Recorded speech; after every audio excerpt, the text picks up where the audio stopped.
संसारी मामले में अपने से नीचे देखना चाहिए और ईश्वरीय मामले में अपने से ऊपर को देखना चाहिए। ये दो सिद्धांत। अपने से नीचे देखेगा तो अशांत नहीं होगा।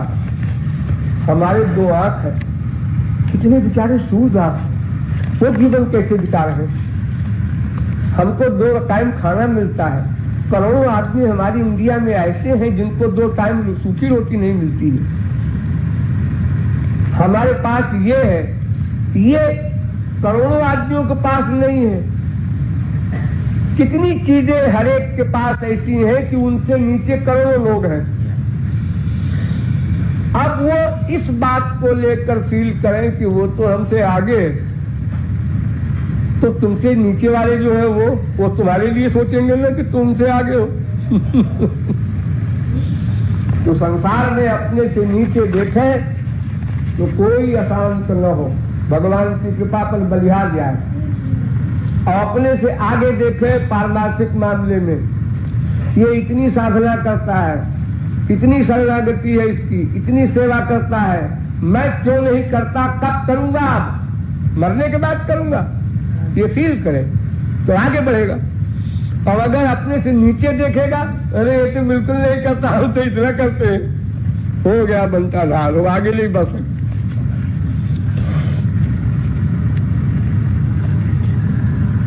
विरोधी बातें सिद्धांत में पालन करनी पड़ती हैं। संसार में अत्यंत कठोर बनो, ईश्वरीय क्षेत्र में अत्यंत कोमल बनो। अब देखिए 2 विरोधी बातें हो गई, माँ मर गई, बाप मर गया, बेटा मर गया, संसार धन नष्ट हो गया। कठोर बनो, फीलिंग न होने पावे, खबरदार। और ईश्वरीय क्षेत्र में हृदय कोमल करो, पिघलाओ।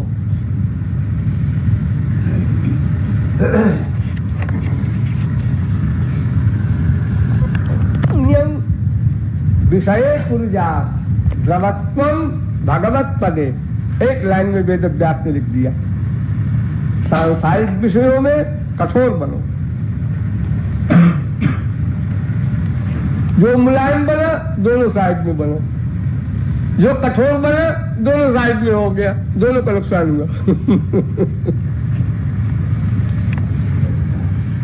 कुरान शरीफ में लिखा है कि खुदा सब जगह है, चाहे पूरब की तरफ मुंह करके नमाज पढ़ो, चाहे पश्चिम की तरफ। ये आयत में लिखा है कुरान में, लेकिन सब पश्चिम की तरफ मुंह करके और नमाज पढ़ते हैं।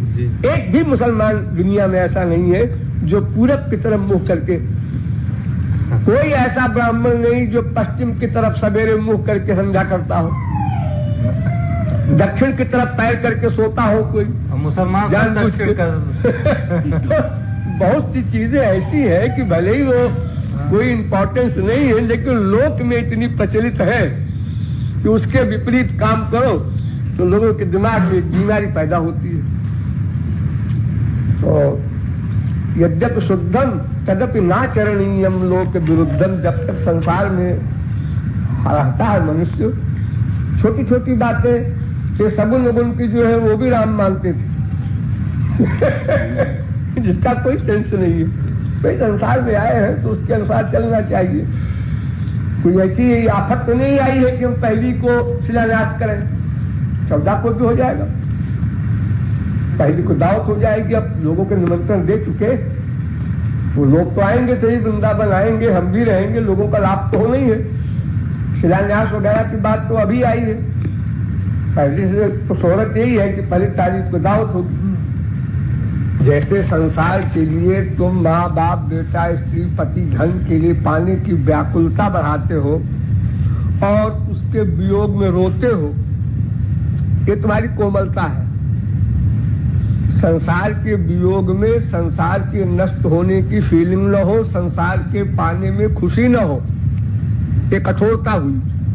और हरि और गुरु के मिलन में अनंत आनंद की अनुभूति हो, उनके वियोग में अनंत दुख की अनुभूति हो, ये व्याकुलता जो है उसकी, यही हृदय की कोमलता है।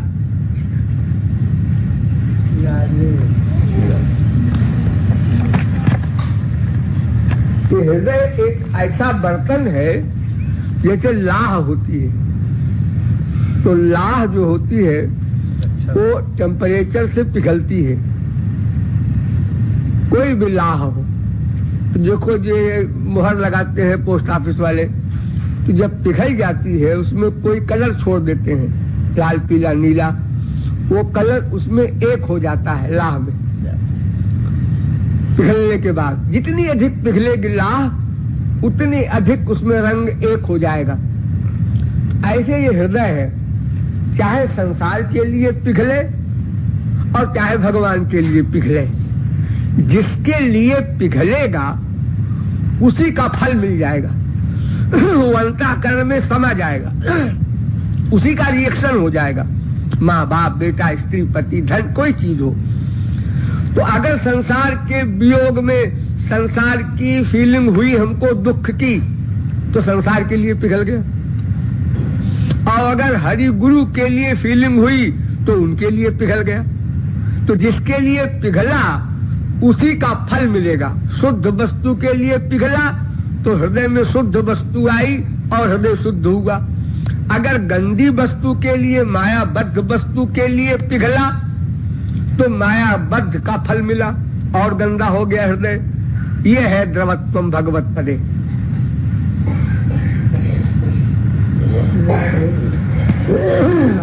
दूसरी बात जो मैंने बताई, 99.9% होता यही है जो तत्वज्ञान नहीं प्राप्त करता, जिसका हृदय पिघलता है, दोनों साइड में पिघलता है। लड़की विदा हुई वहां भी आंसू, गुरु विदा हुआ वहां भी आंसू। और जिसका हृदय कठोर है वो संसार में भी कठोर है, ईश्वर के क्षेत्र में भी कठोर है, वो भी मारा गया। इसलिए दो विरोधी बातें। जैसे दूसरी चीज, संसार में कहीं भी विश्वास न हो, ईश्वरीय क्षेत्र में कहीं भी अविश्वास न हो। देखो तो उल्टा, संसार में कभी कहीं किसी का विश्वास न करे कोई व्यक्ति, ये चैलेंज से सिद्धांत है। माँ हो, बाप हो, बेटा हो, स्त्री हो, पति हो, अपना शरीर तक धोखा देता है, औरों की कौन कहे अभी अभी है, अभी अभी छोड़ दे साथ यहां तक है।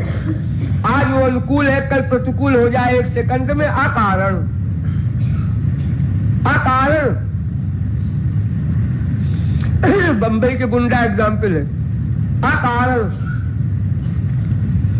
तो संसार में किसी का विश्वास न करे, ये हमारा पक्का दोष, ये हमारा पक्का विश्वास पात, एकदम गलत, 10% गलत। जब उसकी बुद्धि ही 3 गुण में बदल रही है तो उसका विश्वास क्या करते हो?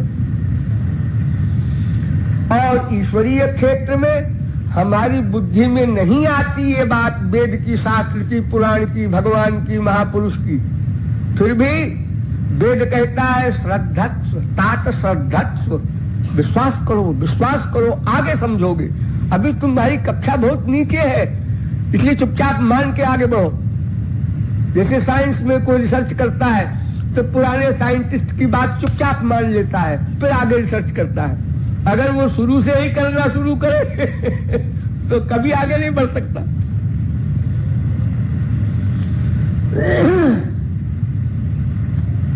इसलिए बहुत सावधान होकर के तत्वज्ञान को सदा साथ रख करके चलेगा, तभी काम बनेगा।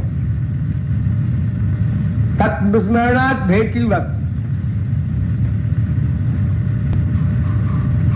जैसे हम खाना खाते हैं, कंकड़ आ गया, अब गाली भी बक रहा है, बीबी को सब कुछ हो रहा है, कंकड़ को निकाल के बाहर किया। वो सावधान है कि पेट में खराब चीज न जाए, हानिकर हो जाएगी शरीर को। अब आत्मा में खराब चीज जा रही, लापरवाह। हम संसार से जो प्यार करते हैं या संसार के लिए तड़पते हैं या उसके पाने पर सुखी होते हैं, ये हमारा जो अटैचमेंट है, इससे अंतःकरण गंदा होता जा रहा है।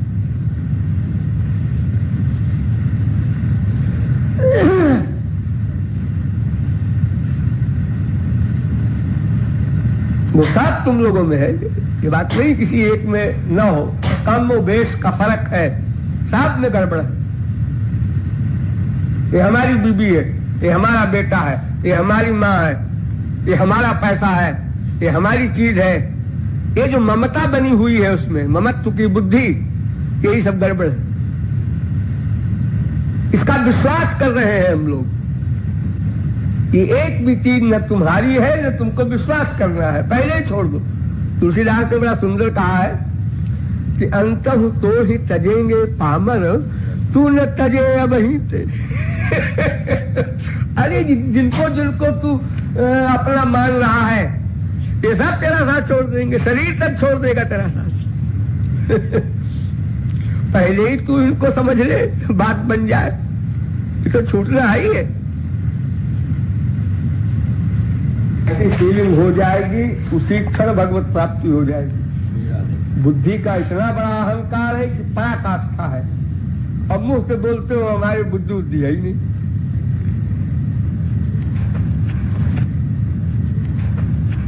अहंकार बुद्धि का सबको है, अंगूठा छाप को भी है, यही तो आश्चर्य है। यही निकल जाए तो फिर क्या रह जाए। छोटी सी बात में जो तुम लोग आपस में बहस करने लगते हो लोग किसी बात पर, नहीं ऐसा है, नहीं ऐसा है, ये क्यों होता है? ये केवल अहंकार से होता है। जिस सब्जेक्ट को नहीं जानते हो वहां भी बोल पड़ते हो सब लोग। पॉलिटिक्स का विषय छिड़ जाए, चाहे कोई विषय छिड़ जाए, नहीं ऐसा है। जैसे उस दिन चूल्हे की बात छिड़ गई, नहीं ऐसे धुआं नहीं निकलेगा।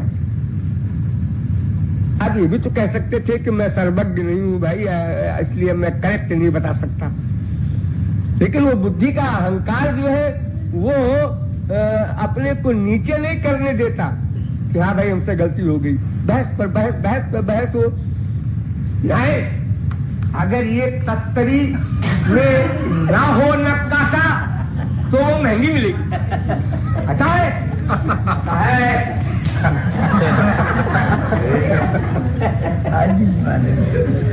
दे रहा हूं मैं।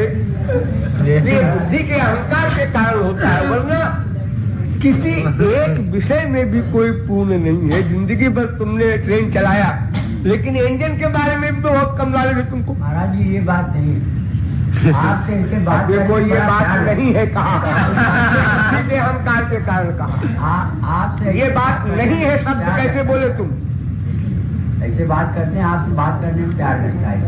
ये बात नहीं है, ये वाक्य तुमने कैसे कहा? इसका मतलब गुरु बेवकूफ है। नहीं महाराज, तो फिर कैसे कहा ये बात नहीं है? तो कहते हो हमारी बुद्धि नहीं है। बिना बुद्धि के डिसीजन कैसे हुआ कि ये बात नहीं है? दूसरी बात है वो।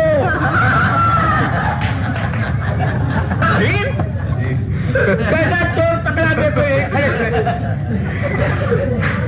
यही बुद्धि का अहंकार है कि चाहे गुरु का बाप कोई भी कुछ बोलता हो, नहीं महाराज जी ये बात नहीं है, ये बात नहीं है। इतना बड़ा विरोध। अभी मैं बोलता जा रहा हूं कि जो बात बुद्धि से परे भी हो उसको मान लो, बात वही सही है। और अभी भूल गए और चूक गए, ये बात नहीं है। अब तुम जितनी बात बोलोगे वो रिकॉर्ड कर लो, तुम ही एक दिन हंसोगे कि मैं देखो क्या बेवकूफी की बात करता चला गया, ये बात नहीं है। अरे जो मैं कह रहा हूं ये बात को कौन विश्व में काट सकता है? ये बात नहीं है, कैसे तुम कह रहे हो?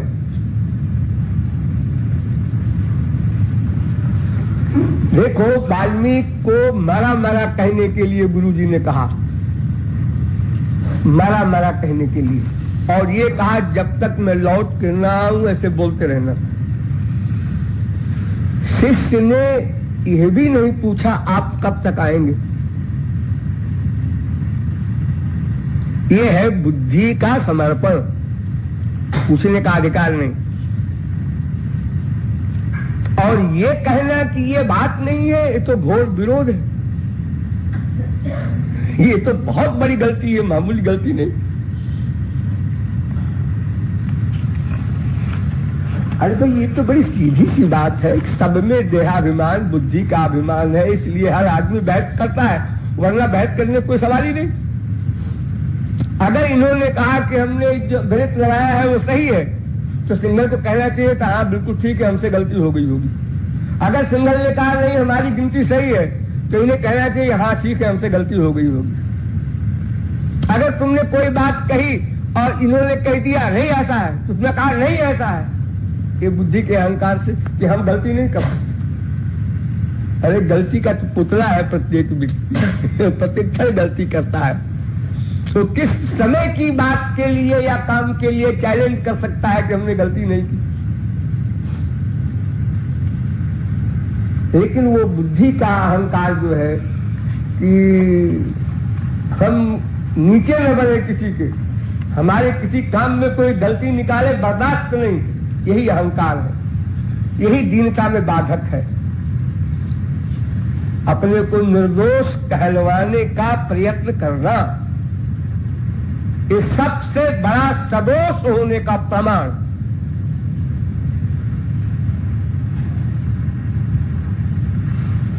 और ये तो तुम लोग 4 अक्षर पढ़े लिखे हो, ये जो घसियारे हैं भोर अंगूठा छाप, वो भी नहीं मानते अपने को मूर्ख लग जाते हैं, वो भी ऐसे बोलेंगे नहीं महाराज की ये बात नहीं है। ये सुनते सुनते मेरे कान पक गए। सारे भारत में वो चाहे बेपढ़ा लिखा हो, चाहे विद्वान हो, चाहे सत्संग बहुत किए हैं, बहुत लेक्चर सुने, ये प्रचारक लोग जो रोज समझा रहे हैं लोगों को, ये भी ऐसे बोल देते हैं नहीं महाराज जी ये बात नहीं है। क्यों? अहंकार के कारण कि मेरी बात नीचे न हो। बाद में भले वो फील करते हैं क्योंकि वो प्रचारक है, तत्व को जानते हैं, अरे मैंने बेवकूफी की बात की थी महाराज जी के आगे लेकिन बोल जाएंगे एक बात। आदत, इसी का तो अभ्यास करना है। मान चाहने की भावना छोड़ना, ये पहला अलग।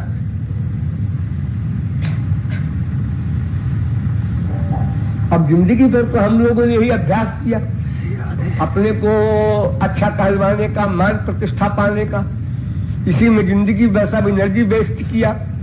तरह तरह के वाक्य बोल के लोगों को नीचा दिखाना, अपने को ऊंचा रखना, यही तो किया ही हमने। उसी का अभ्यास पड़ा हुआ है, वही गुरु को भगवान क्या करता है। यही बात मैं बार बार बोल रहा हूं कि वहां ऐसा होना है, यहां ऐसा होना है दोनों जगह एक व्यवहार नहीं चलेगा। और ये क्योंकि अभ्यास है इसलिए चल पड़ता है, बिना सोचे विचारे निकल पड़ता है तुरंत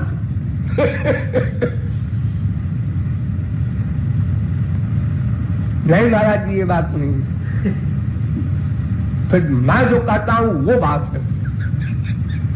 ये टीवी पर लोग जब बोलते हैं, एक विरोध में बोल रहा है कि युद्ध से ही विजय मिलेगी, एक कहता है नहीं शांति से, तो दूसरा कहता है आप जो कह रहे हैं वो ठीक है लेकिन ऐसा है कि फिर वो ठीक कहा जो तुम उल्टा बोल रहे हो तो